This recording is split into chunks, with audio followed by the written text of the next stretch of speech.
এবং নির্বাচন কেন্দ্রে সন্ত্রাস যাতে না হয় জন্য সিসি ক্যামেরা লাগানোর জন্য।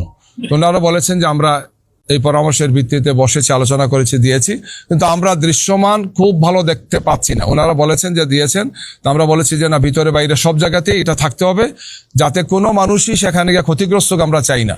একজন মানুষ ভোট দিতে যাবেন, একজন ভোটার ভোট দিতে যাবেন, তিনি শান্তিপূর্ণ পরিবেশে দিবেন, কোনো ধরনের কোনো সন্ত্রাসী আক্রমণের শিকার তিনি যাতে না হন, এই ধরনের সন্ত্রাস করার ইচ্ছাও যাতে তার মাথায় না থাকে, এই ধরনের একটা সুন্দর পরিবেশ, শান্তিপূর্ণ পরিবেশ নিশ্চিত করার জন্য আমরা তাদেরকে বলেছি। আমরা সব দিক বিবেচনায় মনে করি যে মানুষের মধ্যে যে অসাধারণ স্বতঃস্ফূর্ততা, এটা বাংলাদেশের ইতিহাসে বলা যায় যে একটি অভূতপূর্ব ঘটনা, এটি ব্যতিক্রম। এটিকে রক্ষা করার দায়িত্ব হচ্ছে ইসির, সরকারের, সংশ্লিষ্ট যারা আছেন তাদের সবার, আমরা যারা রাজনৈতিক দলে যারা আছি তাদের সবার দায়িত্ব। আমরা আগামীকালকে বলেছি যে সর্বপর্যায়ে যাতে বিশেষ করে আমাদের এজেন্টদেরকে বিভিন্ন জায়গায় যেগুলো হুমকি দেওয়া হচ্ছে, ঢুকতে দেওয়া না, তাকে কাজ করতে দেওয়া, এই সমস্ত কথাগুলো বলেছি। ওনারা বলেছেন যেগুলো ব্যবস্থা নেবেন। এজেন্টরা যাতে নির্বিঘ্নে তার দায়িত্ব পালন করার ক্ষেত্রে কোনো বাধা না থাকে, কেউ যাতে কোনো হুমকি ধমকি না দেন, সেটা যাতে এনশিওর করেন। কারণ এজেন্টরাই নির্বাচনের সবচেয়ে গুরুত্বপূর্ণ কম্পোনেন্ট হচ্ছে তারা। তো এই বিষয়ে যাতে তারা প্রয়োজনীয় পদক্ষেপ গ্রহণ করেন, আমরা সে কথাগুলো তাদেরকে বলেছি। এই বিষয় নিয়ে তাদের সাথে আমাদের আলোচনা হয়েছে। আমরা আপনাদের মাধ্যমে দেশবাসীকে আশ্বস্ত করতে চাই যে নির্বাচনকে সুষ্ঠু সুন্দর করার দায়িত্ব নিঃসন্দেহে সবারই আমাদের কম বেশি, যারা আমরা রাজনৈতিক দলে আছি তাদের আছে, সরকারের আছে, নির্বাচন কমিশনের আছে, আপনাদেরও আছে। আপনারা অত্যন্ত গুরুত্বপূর্ণ স্টেক হোল্ডার আমরা মনে করি। আমরা আপনাদেরকে সব ধরনের নিরাপত্তা বা আপনাদেরকে কার্ড দেওয়ার জন্য আমরা বারবার বলেছি, দৃষ্টি আকর্ষণ করেছি। আমরা আশা করব যে আমরা 11 দলের পক্ষ থেকে আপনাদেরকে সহযোগিতা করতে চাই।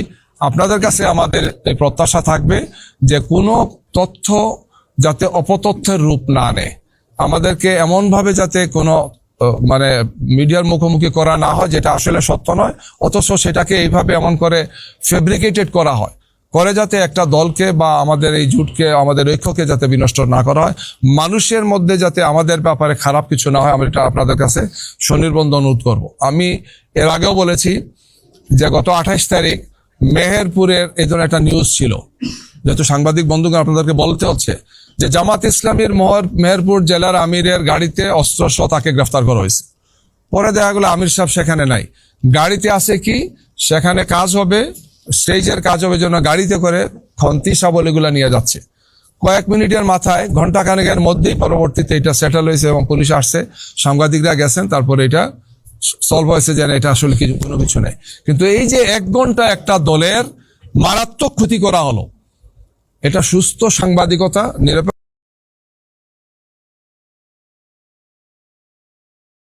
যাচ্ছেই নাই।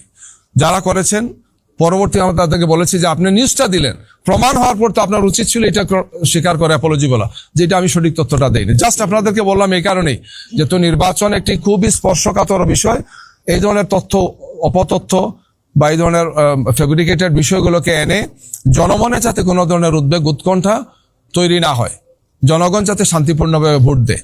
আমরা আশা করি যে আমরা সব ধরনের চক্রান্ত এবং ষড়যন্ত্রের বিরুদ্ধে সোচ্চার আছি, থাকবো, জনগণকে সাথে নিয়ে আমরা সবকিছু প্রতিরোধ করবো ইনশাআল্লাহ। সন্ত্রাসীরা, চক্রান্তকারীরা অতীতেও পার পায় নাই, এখনো পাবে না, সামনেও তারা পার পাবে না ইনশাআল্লাহ। সবাইকে ধন্যবাদ। আজান হয়ে গেছে, আমরা নামাজ পড়তে পারি। ঘটনা যেটা বলছেন ওইটাতে এখন আপনি বলছেন তিনি হাসপাতালে আছেন, যখন কোন আইন শৃঙ্খলা বাহিনী কাউকে আটক করবে বা গ্রেফতার করবে আইনি প্রক্রিয়া হয়, এটা কি আইনি প্রক্রিয়াতে আছেন নাকি বিষয়টা পরবর্তীতে যারা ভুল স্বীকার করে তাকে ছেড়ে দেওয়া হয়েছে, উনি মুক্ত আছেন? এই বিষয়টা যদি একটু ক্লিয়ার করতেন। যে আমরা যতটুকু জেনেছি তিনি অসুস্থ হয়ে পড়েছেন, তাকে হাসপাতালে নেওয়া আছে। কি করবেন আমরা জিজ্ঞেস করেছি যে ওনারা আইনি পদক্ষেপ নেওয়ার তো কোনো স্কোপ নাই, সেখানে কোনো স্কোপ নাই। পুলিশ হেফাজতে আমরা বলেছি তাকে অবিলম্বে তার পরিবারের কাছে হস্তান্তর করার জন্য, নাইলে আমরা মনে করব যে এটা ইন্টেনশনালি এবং যারা করেছেন তাদের উদ্দেশ্য মোটেই মহৎ নয়। প্রবলেমটা এখনো সলভ হয়েছে কিনা এখন আমরা এই মুহূর্তে এখন যতটুকু আসছে ততক্ষণ পর্যন্ত তাকে ছেড়ে দিয়েছে, এটা আমার কাছে নাই, এটা বাইরে জানতে পারবো, আপনাদের কাছে জানতে পারবো। এটা কোনো অবস্থায় তাকে এইভাবে আটকানোর আইনি কোনো ভিত্তি নাই। আমরা চ্যালেঞ্জ করতেছি যে এটা একটা অন্যায় কাজ করা হয়েছে এবং আমরা সংশ্লিষ্ট পুলিশ অফিসার বা যারা ছিলেন তাদের বিরুদ্ধে আইনি ব্যবস্থা আমরা নেব। জুয়েল ভাই, নির্বাচন কমিশন কি বলেছে এটা আপনি বলে ওনারা দেখবেন আমরা তাদেরকে বলেছি এটা আমরা ক্লিয়ার করবেন, যে এটা যদি আইনের ক্ষেত্রে যদি কোনো ব্যর্থ হয় তাহলে আপনারা একটা ক্লিয়ার করবেন। আমরা মনে করি আইনের কোনো ব্যর্থ নেই। ওনারা বলেছেন যে ইন্টারনালি কেউ যে কোনো জায়গায় মুভ করতে পারেন, এটা তার অধিকার, নাগরিক অধিকার তার। যেহেতু ঢাকা এয়ারপোর্ট থেকে পাস হয়েছেন, সেখানে একজন সংশ্লিষ্ট কর্মকর্তা ছিলেন, তিনি বলেছেন নিতে পারেন আপনি। সেই রেকর্ড আছে, ভয়েস রেকর্ড আমাদের কাছে আছে, আমরা অলরেডি আমাদের গ্রুপে দিয়ে দিয়েছি কি। গুরুত্বপূর্ণ অভিযোগ নিয়ে এসেছেন যে সিসি ক্যামেরা, বলছে যে একটা দল, বলছে কাকে বুঝাচ্ছেন যে দলের ভোটার বেশি? বডি ক্যামেরার কথা বলেছি, যে যে সমস্ত আসনগুলোতে অসব মানে বেশি, আবার কিছু আসনে কম। দেখা গেছে যে যে সমস্ত আসনে আমাদের সম্ভাবনা বেশি মনে হচ্ছে, সেখানে বডি ক্যামেরার সংখ্যা বেশি। যেখানে আরেকটা দলের সম্ভাবনা কম মনে হচ্ছে, বোঝা যায় তো, সেখানে সিসি ক্যামেরা, বডি ক্যামেরাটা কম। আমরা বলেছি এটা কি কাকতালীয় না মানে অন্য উদ্দেশ্যে দেওয়া আছে, ওনারা যাতে এটা বলে। ওনারা বলেছেন যে আমরা এটা পুলিশের রিপোর্টের ভিত্তিতে দিয়েছি। তাহলে পুলিশের রিপোর্টের ভিত্তিতে এত বড় একটা স্টেপ নিলেন, আপনাদের এটা ক্রস চেক করা উচিত, এটা দেখা উচিত ওনাদের। কথা বলছেন জি। যে আরেকটি দল, কিন্তু স্পষ্ট করে আপনারা কিন্তু বলছেন না আসলে কোন দল, এবং এখানে তো নির্বাচনে প্রায় 50টি দল অংশগ্রহণ, জি জি জি জি কিন্তু কোন দলকে আপনারা আসলে ইন্ডিকেট করছেন এটা যদি একটু স্পষ্ট করে জি জি। কমিশনের এইখানে এটা আপনাদের সাংবাদিকদের বলা, এটা মানে নতুন করে বলার দরকার নেই, আপনারা জানেন আর কি, সবাই জানেন। জি জি জি জি। বিভিন্ন জায়গায় এতদূর পর হামলা হয়েছে, কথা বলছেন আগামীকালও যদি এটা অব্যাহত থাকে তাহলে আসলে আপনারা কি স্টেপ নেবেন? আমরা জনগণকে সাথে নিয়ে সন্ত্রাসীদের বিরুদ্ধে প্রতিরোধ গড়ে তুলব। প্রতিটা সেন্টারে ইনশাল্লাহ প্রতিরোধ হবে, গণপ্রতিরোধ হবে। এই জাতি 5 আগস্টে 2024-এর 5 আগস্টে সন্ত্রাসীদেরকে এবং ফেসিবাদকে তাড়িয়ে দিয়েছে, দেশ মুক্ত হয়েছে। সেই দেশ আবার মাথা নত করবেন ইনশাল্লাহ, কেউ পার পাবেন না ইনশাল্লাহ। জি, ধন্যবাদ। তাকে ভোট থেকে সরে যাওয়ার কোনো সম্ভাবনা আমরা জনগণকে সাথে নিয়েই তো প্রতিরোধ করবো ইনশাআল্লাহ। আপনারা জানেন যে গতকালকে সিলেটের মৌলভীবাজার জেলার 1 নম্বর আসনে বড়লেখা এবং জুড়িতে জামাতের নির্বাচন পরিচালনা কমিটির সভাপতি আব্দুর রহমান সহ দায়িত্বশীলরা যখন কাজ ফিরে বাসায় ফিরছিলেন, তখন সন্ত্রাসীরা হামলা করেছে। এবং দুঃখজনক হলেও সত্য যে সেখানে যিনি নেতৃত্ব দিয়েছেন তিনি একটি দলের সেই আসনের তিনি নমিনি, এবং তাদের হামলায়, তাদের আঘাতে আমাদের নেতৃবৃন্দ আহত হয়েছেন, গাড়ি ভাঙচুর করা হয়েছে, এবং মারাত্মক ধরনের জখম নিয়ে তাদেরকে উন্নত চিকিৎসার জন্য স্থানীয় হাসপাতালে রাখেন, তাদেরকে সিলেটের হাসপাতালে গিয়ে তারা সেখানে ভর্তি হয়েছে। একই জেলাতে 3 নম্বর আসন, যেটা মৌলভীবাজার 3, রাজনগর সদর এবং পৌরসভা মিলে, সেই আসনে ঠিক আগের দিন এই ধরনের সন্ত্রাসী হামলা হয়েছে একই দলের পক্ষ থেকে। এছাড়াও গতকালকেই সিরাজগঞ্জ শহরে পুলিশ বাহিনীর পক্ষ থেকে অথবা আইন শৃঙ্খলা বাহিনীর পক্ষ থেকে সেখানে বলা হয়েছে যে এরা সামরিক বাহিনীর সদস্য পরিচয় দিয়েছেন। তারা মাইকে ঘোষণা দিয়েছেন যে এই মানুষগুলো যাদেরকে যদি আপনারা পান, এলাকাবাসীকে আহ্বান জানিয়েছেন যে তাদেরকে গ্রেফতার করে আমাদের হাতে তুলে দেন। যাদের নাম বলা হয়েছে এরা সবাই এলাকার সম্মানিত ব্যক্তি, এবং এরা আগামীকালকে নির্বাচনে বিভিন্ন, বিশেষ করে আমাদের দলের এজেন্টেরা, জামাত ইসলামীর বিভিন্ন পর্যায়ের দায়িত্বশীল ব্যক্তি এরা, যাদের বিরুদ্ধে কোনো মামলা নাই, যাদের বিরুদ্ধে কোনো অভিযোগ নেই। পরবর্তীতে যখন যোগাযোগ করা হয়েছে, সেখানে ওনারা বলেছেন যে আমরা গোয়েন্দা তথ্যের ভিত্তিতে এই লোকগুলোকে গ্রেফতারের জন্য বলেছি।